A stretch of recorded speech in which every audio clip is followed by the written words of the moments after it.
Ebbene, finalmente il momento è arrivato. Come vedete alle mie spalle c'è una Volkswagen ID3. È stata presentata per la prima volta a Francoforte nel 2019 e solo un mese fa, settembre 2020, è stata messa su strada. È il primo modello 100% elettrico di Volkswagen, nato dalla piattaforma MEB. E se non sapete cos'è, non vi preoccupate, ve ne parlerò io tra poco. Io sono Matteo Valenza, benvenuti in questo nuovo video.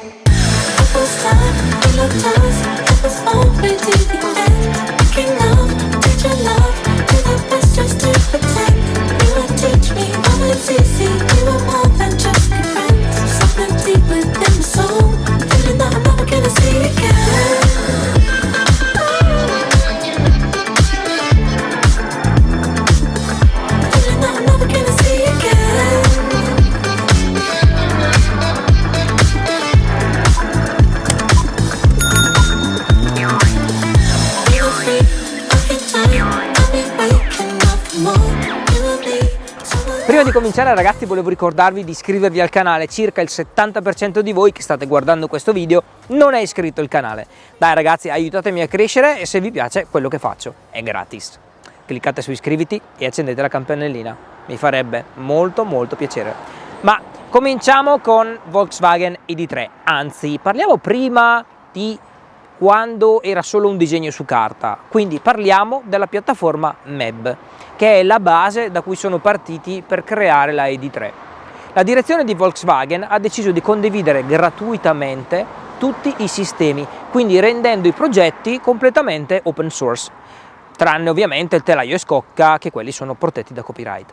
Facendo in questo modo, tutti gli altri costruttori automobilistici possono reperire informazioni da questa piattaforma. L'intento è quello di abbattere gli elevati costi destinati allo sviluppo delle auto elettriche e credo che sia stata un'ottima mossa, sia a livello ingegneristico che a livello di immagine. Bravo Volkswagen!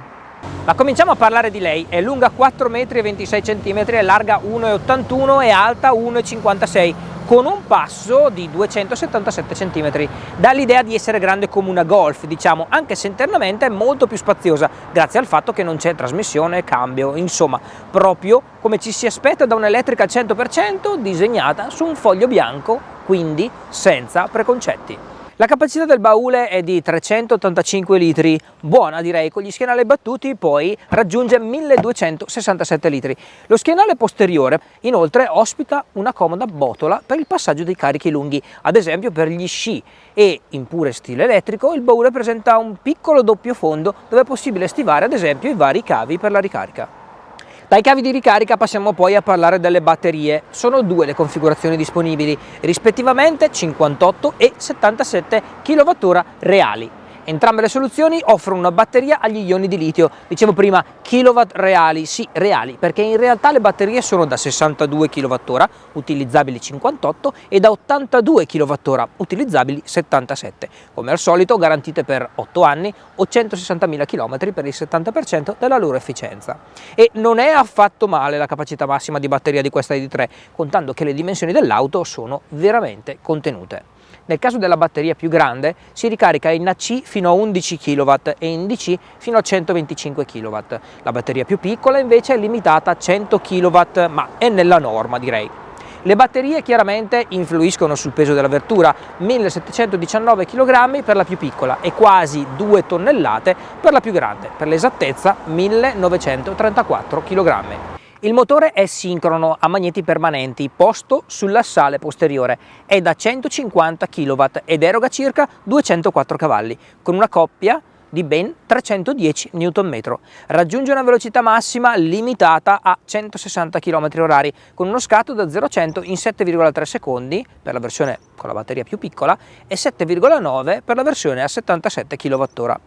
Ma parliamo di autonomia. L'auto nelle due configurazioni dovrebbe consumare circa dai 154 ai 160 Wh al chilometro, garantendo quindi 425 o 540 km di percorrenza in un ciclo misto.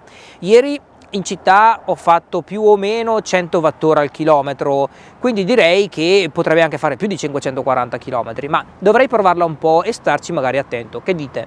Faccio una prova? I designer hanno voluto porre ID3 in linea di successione ad auto iconiche come il Maggiolino e la Golf, con uno stile fondato sulla combinazione di forme naturali e minimaliste che favoriscono l'abitabilità interna. Infatti la ID3 è grande come una Golf, ma internamente è molto più ospitale, diciamo come una Passat. Le superfici sono fluide, interrotte solamente dalla presenza dei gruppi ottici, per cui è stato fatto ampio ricorso all'utilizzo di luci LED, e dai cerchi in lega di dimensioni generose, con un design molto futurista, muniti anche di un sistema antiforatura.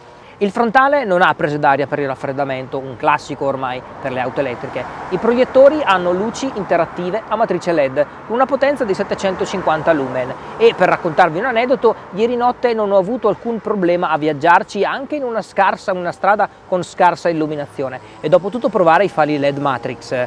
Quindi ho acceso gli abbaglianti, è arrivata un'altra auto sul lato opposto e ho visto i fari regolarsi automaticamente seguendo addirittura l'auto. Una figata pazzesca, ragazzi, niente a che vedere con gli altri fari. I LED Matrix sono veramente il top. Sempre qui davanti, sotto il cofano, mi aspettavo di trovare un portaoggetti, dato che il motore è posteriore, ma ahimè non è stato ricavato nessuno spazio aggiuntivo. Comunque il baule, come abbiamo già detto, è abbastanza capiente, quindi non lo vedrei come un problema, ma forse una mancanza, ma non un problema. Guardando la sagoma della vettura di profilo, notiamo che sia lo sbalzo anteriore che quello posteriore sono molto corti, questo per beneficiare di una abitabilità migliore. E sempre di profilo notiamo lo sdoppiamento del montante anteriore, che viene occupato da un finestrino fisso. In altre auto l'ho trovato abbastanza scomodo, ad esempio nella Nissan Leaf, che adotta una cosa del genere, ma qui con i D3 non crea dei grossi angoli ciechi, direi assolutamente accettabile. Sedendoci al suo interno si può notare immediatamente la generosità nelle dimensioni dell'abitacolo. Il cruscotto si sviluppa in profondità ed il parabrezza risulta molto inclinato ed introduce una novità, una striscia a LED che dà messaggi di feedback di tipo diverso. Ad esempio si illumina se ci si sta avvicinando troppo all'auto che ci precede o in caso di pericolo. Bello il piccolo volante, molto simile a quello che abbiamo visto nelle ultime Volkswagen, ma questo ha i comandi touch. Sulla destra del tachimetro troviamo una levetta per scegliere le marce drive o reverse o per attivare la funzione di frenata rigenerativa di tipo B, rendendo più decise chiaramente le decelerazioni. Benissimo per la levetta, è innovativa, non c'è dubbio, ma non condivido la scelta di Volkswagen di mettere qui il comando della frenata rigenerativa. Io avrei preferito averla modulare dietro il volante con le classiche palette in stile Peugeot 208. Volkswagen si è dimenticata della One Pedal Drive, ma io sono fiducioso e spero in un aggiornamento. Accanto poi troviamo qui un piccolo display da 5,3 pollici chiamato Active Info Display, che dà le informazioni di base, il tachimetro, la batteria e la navigazione. Ben più generoso in dimensioni invece il monitor touch al centro della plancia, orientato leggermente verso il guidatore, così risulta più semplice agire sul pannello. Qui chiaramente c'è tutto l'infotainment della vettura e il nuovo sistema di navigazione Volkswagen Discover Pro, aggiornabile online. E anche l'infotainment stesso si aggiorna over the air, non solo la navigazione, e oltretutto l'auto è connessa al cloud, ha una scheda SIM quindi che permette la navigazione e tutti i vari aggiornamenti, è compatibile con Android Auto ed Apple CarPlay. Insomma, direi che il sistema infotainment di D3 è veramente completo. Qui fra i sedili al centro c'è una struttura con vari portaoggetti, parecchio in basso devo dire, non è necessario averlo alto perché se ci fosse un bracciolo doveva essere un pochino più alto, ma qui ci sono questi braccioli indipendenti che ho veramente apprezzato, anche se non sono proprio bellissimi da vedere, ma sono veramente utili soprattutto per me, che io solitamente mi siedo molto vicino al volante e normalmente non ho l'appoggio, mentre invece con questo indipendente, anche se sono molto avanti,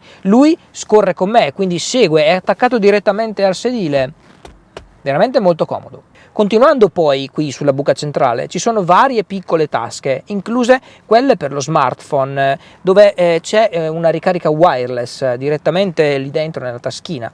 Poi troviamo due USB-C qui davanti e altre due sono dedicate a chi sta seduto dietro. Lo spazio sopra la testa è abbondante e Volkswagen ID3 può ospitare fino a 5 persone comode, grazie anche al tetto panoramico, il più grande mai progettato dalla famiglia Volkswagen. Beh sì, questo modello che vediamo non ce l'ha, ma è un dettaglio. Sappiate che c'è la possibilità di avere il cielo a vista e non è invece disponibile il tettuccio apribile, quello sì.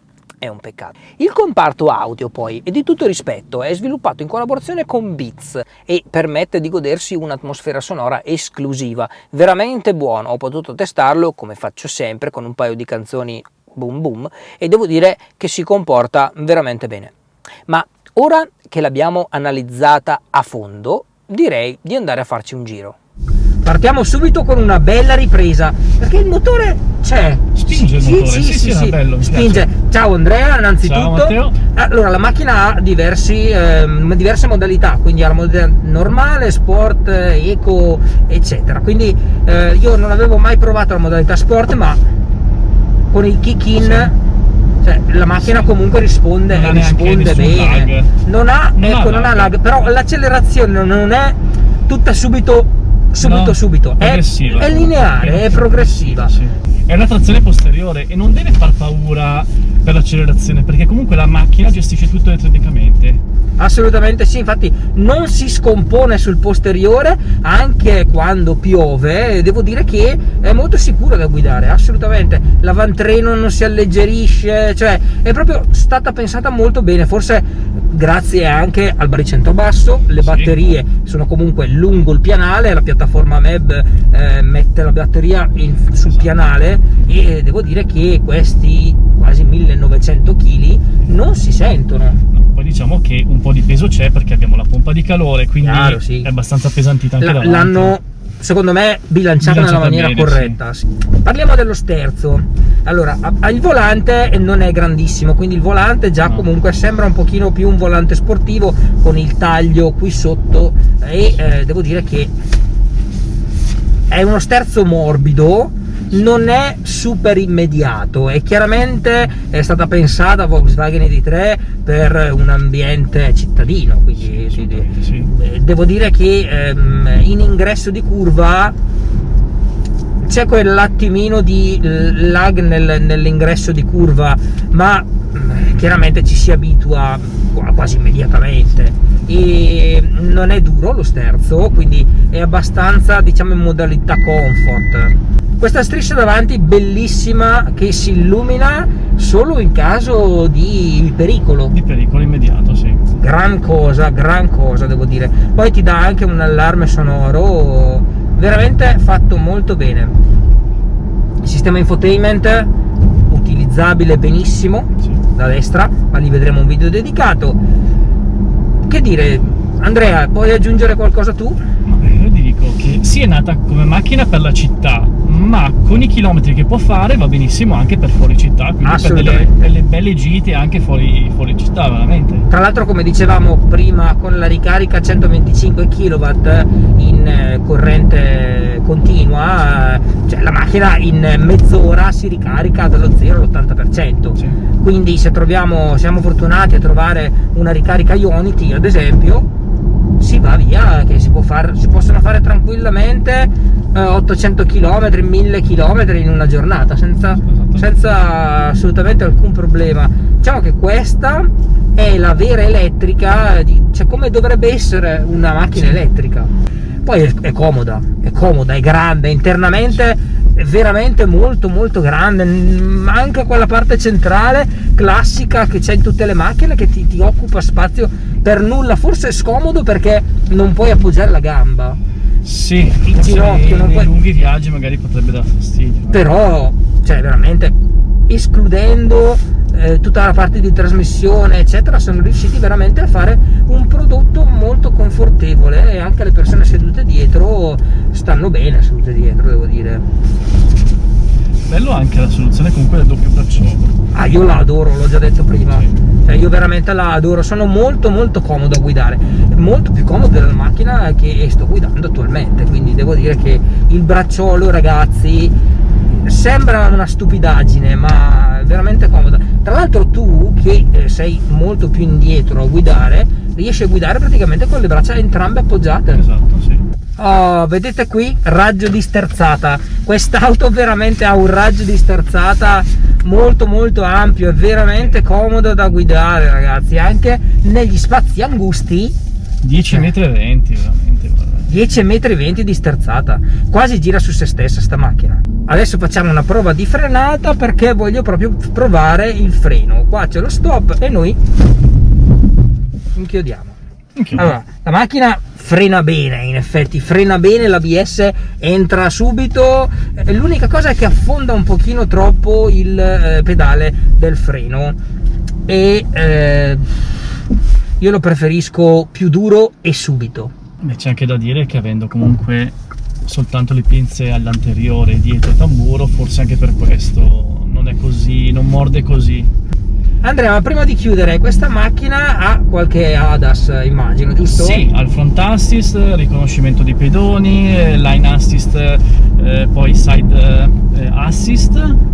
Quindi per collisioni anche non anche, solo frontali, esatto, ma anche di lato. Bello. Laterali, sì.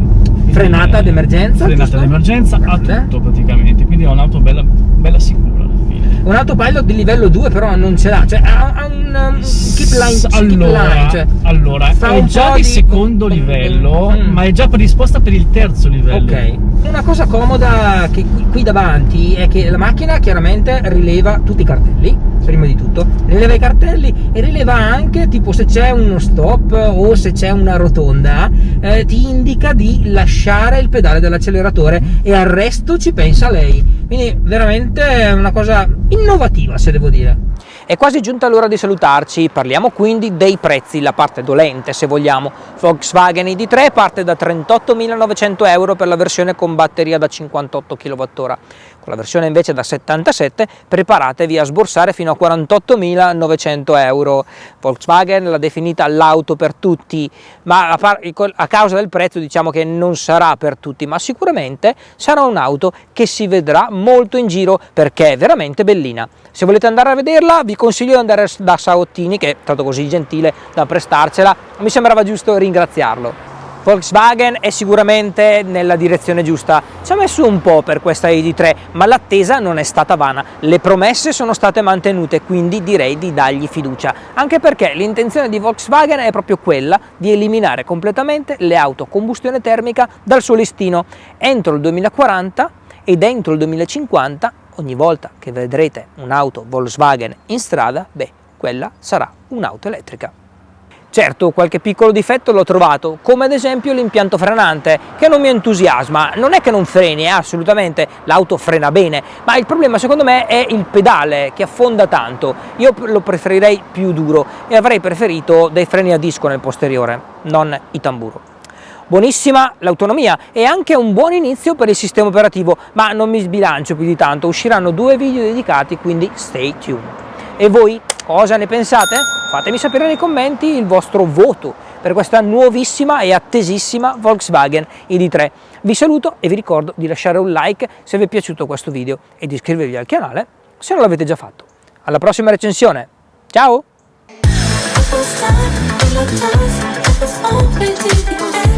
Looking up